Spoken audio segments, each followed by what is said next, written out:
காஞ்சிபுரம் மாவட்டம் ஸ்ரீபெரும்புதூரில் காங்கிரஸ் கட்சி சார்பில் முன்னாள் காங்கிரஸ் மாநில தலைவர் EV.K.S. இளங்கோவன் அவர்களுக்கு அஞ்சலி.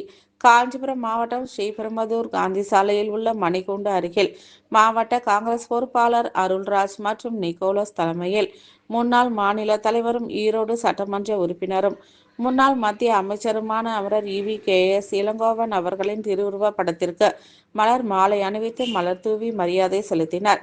இதில் மாவட்ட சிறுபான்மை பிரிவு தலைவர் முருகன், சாந்தகுமார், நகர துணைத் தலைவர் பத்ரிசாமி, காங்கிரஸ் நிர்வாகிகள் நாராயணன், ஜீவா, உமாபதி உள்ளிட்டோர் கலந்து கொண்டு 2 நிமிடம் மௌன அஞ்சலி செலுத்தி மலர் தூவி மரியாதை செலுத்தினர்.